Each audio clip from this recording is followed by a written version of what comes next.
Hello guys, എല്ലാവർക്കും സുഖമല്ലേ? അപ്പോൾ ഞാൻ അതായത് കുറേ നാളുകൾക്ക് ശേഷം ഒരു വീഡിയോ എടുക്കുകയാണ്. ഇത് ആക്ച്വലി ഞാൻ ഒരാഴ്ചയ്ക്ക് മുന്നേ എടുത്ത വീഡിയോ ആണ്. പക്ഷേ ഇന്നാണ് ഞാനത് എഡിറ്റ് ചെയ്യാൻ എനിക്ക് സമയം കിട്ടിയത്. അപ്പോൾ നമ്മളിതാ ഒരു ബിരിയാണി വെക്കാനുള്ള പ്രിപ്പറേഷനിലാണ്. സത്യം പറഞ്ഞാൽ ഉമ്മി ചിക്കൻ കറിയും നെയ്ച്ചോറും എന്നാണ് പറഞ്ഞത്. പിന്നെ ഞാനും ഇർഫാനും പറഞ്ഞ് അതിനെ ബിരിയാണി ആക്കിയതാണ്. സോ എനിക്ക് അതിൽ ഏറ്റവും ഇഷ്ടപ്പെട്ട പാട്ടെന്ന് പറഞ്ഞാൽ ഇങ്ങനെ പൈനാപ്പിൾ കട്ട് ചെയ്യുന്നു, അതിൽ പകുതി ഞാൻ തിന്നുന്നു. ഇതാണ് എനിക്ക് ഏറ്റവും ഇഷ്ടം.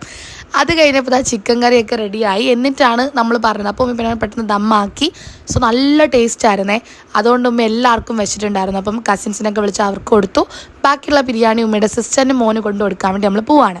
അവനൊരു ബിരിയാണി കൊതിനാണ് ഗൈസ്. നിങ്ങൾക്ക് അവനെ അറിയാം. ഇപ്പോൾ ഓൾറെഡി നമ്മുടെ ചാനലിൽ ഞാൻ അവനെ കാണിച്ചിട്ടുണ്ട്. അങ്ങനെ രാത്രി തന്നെ നമ്മളിത് അങ്ങോട്ട് പോയിട്ടുണ്ട്. അവിടെ നമ്മൾ പോണവരെ ആർക്കും അറിയില്ലായിരുന്നു. അപ്പോൾ അതുകൊണ്ട് തന്നെ നമ്മളിപ്പോൾ അവർക്ക് സന്തോഷമൊക്കെ ഉണ്ടായിരുന്നു. അത് കഴിഞ്ഞത് ഇവന് വേണ്ടിയാണ് നമ്മൾ അത്രയും ഒരു 3/4 മണിക്കൂറൊക്കെ എടുത്ത് വന്നത്. കാരണം ഇവൻ അത്രയ്ക്കൊരു ബിരിയാണി കൊതിയനാണ്. അത് കഴിഞ്ഞിട്ട് പിന്നെ ഇവൻ്റെയും ഇവൻ്റെ ചേട്ടൻ്റെയും കുറേ വീരകഥകളെ കേട്ട് നമ്മൾ അവിടെ പോയിരുന്നു. കാരണം ടൈം പോകുന്ന അറിയില്ല. അത് കഴിഞ്ഞ് എൻ്റെ വീട്ടിൽ വന്നപ്പോഴത്തേക്ക് 2 കത്തിരിക്ക ഇരിക്കുന്നു. അപ്പോൾ പിന്നെ ഞാൻ വിളിച്ച് കത്തിരിക്ക ബജി ഉണ്ടാക്കാമെന്ന്. സോ അതിന് വേണ്ടിയിട്ടുള്ള സാധനമാണ്. അപ്പോൾ ആക്ച്വലി മാവൊക്കെ ഉമ്മയാണ് കലക്കി തന്നത്. എന്നിട്ട് ഞാൻ കത്തിരിക്ക അരിഞ്ഞതാണ്. ഇങ്ങനെയൊക്കെ ആയിപ്പോയി.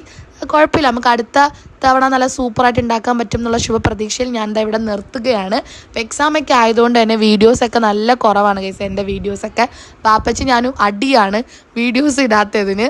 അപ്പോൾ എന്തായാലും എക്സാമൊക്കെ ഇല്ലേ, അപ്പോൾ അതൊക്കെ കഴിയുമ്പോൾ നമുക്ക് സെറ്റായിട്ട് വീഡിയോസ് ഇടാം. അപ്പോൾ ബൈ.